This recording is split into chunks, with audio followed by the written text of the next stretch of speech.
a look at culture and autonomy. A cultural understanding of organizations gives considerable weight to patterns of meanings that provide stability.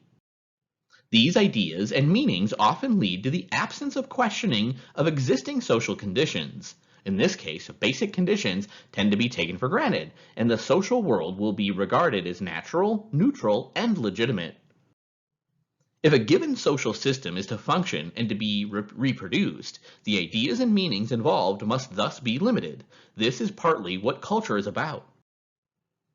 This does not work, of course, to imply a highly conservative social reality. Contemporary society and corporations are dynamic and drive and respond to market and technological changes, which includes the redefinition of meanings. But such changes do not necessarily concern core meanings and values. Values such as economic growth and consumerism may dominate despite changes in the methods and operations for how to accomplish these values. Not only organization-specific values needed to be addressed, but also the general cultural context. There are restrictions associated with cultural belonging related to tradition or ideas specific to a particular group. As we enter a particular cultural context, a society, or a workplace, certain shared orientations are internalized without any agent being of particular significance. Connecting culture to power, sometimes culture is treated positively as something worth striving for, because the concept is seen as standing for harmony and consensus. Culture may also be interpreted in terms of contradiction and hidden conflict, dominant ideologies, class and gender bias, and so on. A great many different theories and definitions of power exist. The classical theories focus on individual and behavioral factors and disregard the less obvious elements of power. One weakness of traditional concepts is the connection of power with the competition of conflict. Power is seen as a matter of defeating and preventing opposition. This is sometimes referred to as instrumental power. There are a variety of forms. Power partly consists of the securing of consent to dominate power relations through the shared desires and beliefs of others. The concept draws attention to how someone is being shaped, given priority to certain interests and neglecting others. Culture theory is sometimes accused of being consensus-oriented and of avoiding or trivializing issues of power and politics. This is a reflection on the way many researchers have chosen to work with the concept of organizational culture. It's argued that by managing culture, it's possible to facilitate a range of positive outcomes, beneficial to employees as well as shareholders. Many management authors assume that the cultural significance of managers in organizations is great, and that this group supports the common good and has the moral right to decide upon desirable values and ideals. Many of these studies are, in a sense, dealing with issues of power, without explicitly addressing this topic and without taking seriously the potential negative consequences for subordinates of being the objects of cultural control.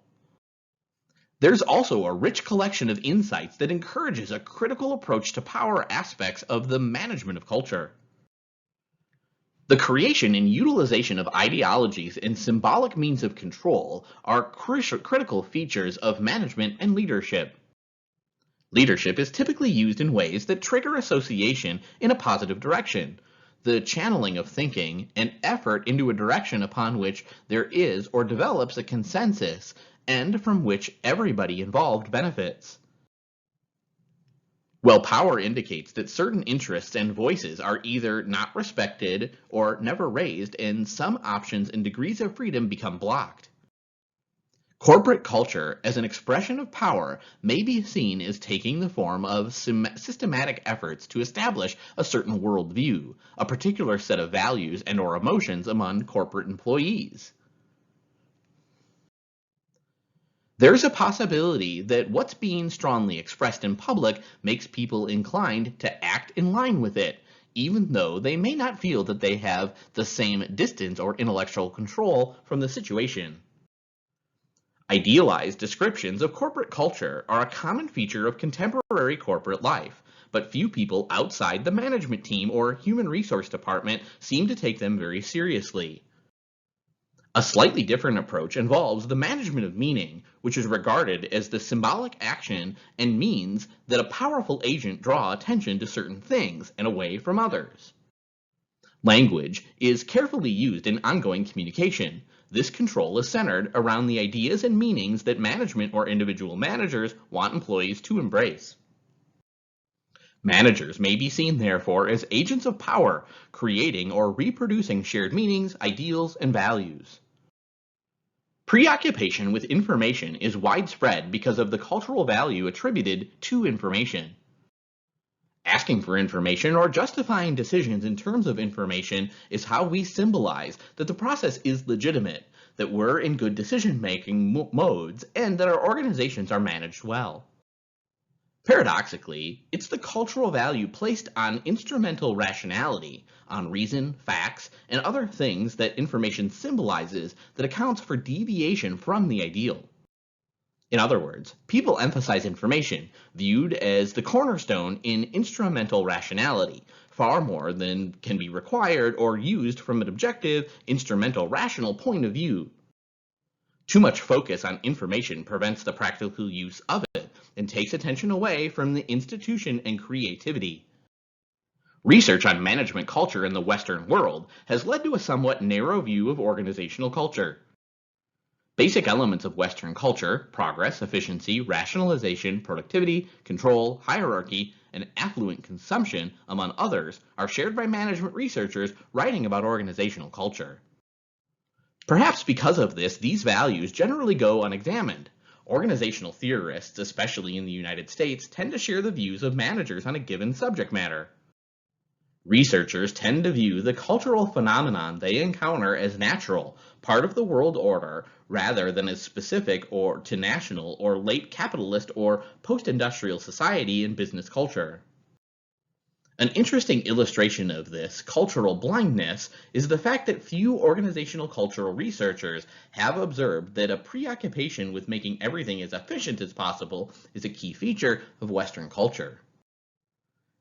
The somewhat obsessive preoccupation with profit, economic growth, higher wages, and increased consumption in the world's richest countries does not seem to have led to an increased satisfaction or well-being.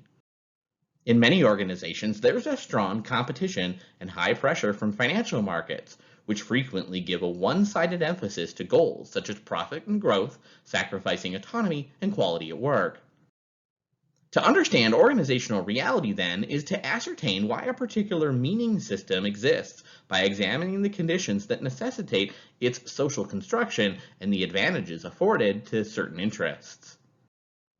Here, within history, language, and ideology, and material practice as possible conditions worthy of investigation. These patterns of meaning are better understood if they're approached from a wide spectrum of reference points. These aspects of an organization's life that its members take for granted should be the targets of research of interest. Powerful organizational actors use cultural and symbolic means in their exercise of management control. Cultural assumptions tend to lock people in unimaginative patterns of thinking. What appear to be expressions of variation and individuality may be the reality grounded in a common set of ideals.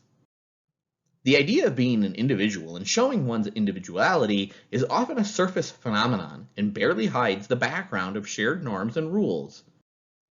Arguably, cultural meanings and symbolism are not only tools for management control.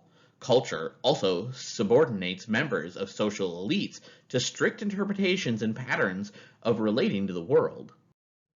Executives may use the cultural idea of age-diminishing entrepreneurial capacity in order to get rid of middle-aged employees, but at the same time suffer the consequences of marginalizing and losing experienced people. They may sooner or later be caught by this negative view of age themselves. Culture, as a constant, thorough tradition and broad societal trend, brings about certain assumptions and ideals, calls for a critical exploration, and also in the absence of group oppression or the exercise of power. Related to this is a strong interest in surface over substance, as in the emphasis on brand rather than product quality.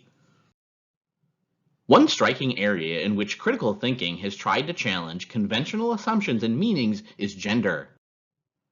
As with all areas of interest from a cultural approach, what is seen as a natural and reasonable end to which people are assumed to adapt is viewed as socially and culturally produced. Conventionally, organizations are presented as neutral in terms of gender. However, many authors argue that sex discrimination is embedded in cultural values that permeate even the concept of the organization itself.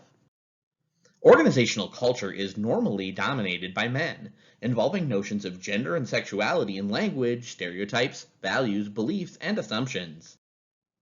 On the whole, the privileging of what is more or less strongly associated with masculinity has a higher status and dominates in most organizations. Cultural meanings of masculinity and femininity vary within society and change over time. To explore how people think, feel, and make sense in relation to these categories is vital for understanding gender relations and identity.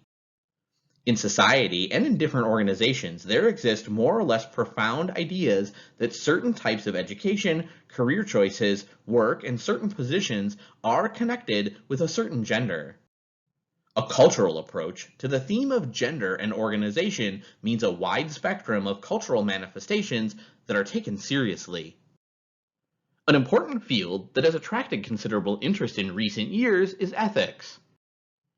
Within a cultural perspective, it's not the development of ethical principles for solving moral conflicts in various business situations that's of interest, but how moral consciousness is being shaped in social contexts. We can conceptualize this minimization of the area of recognized ethical issues and the disinclination to raise ethical problems or to engage in reflection and dialogue about these as ethical closure. Ethics is then viewed as belonging to private life, only exceptionally to be considered in the business world. Morality is based on the seemingly superior rationality of certain institutions. As a consequence, moral judgment becomes an exercise in converting rules into practice, into yet another area regulated by bureaucratic protocol. Corporate practices receiving negative attention from the mass media may be framed in strongly moral terms, and then there's a clash between cultural beliefs within the reframing of external sources. What is understood as managed rationality and practicality can be turned into ethical irresponsibility and shaming.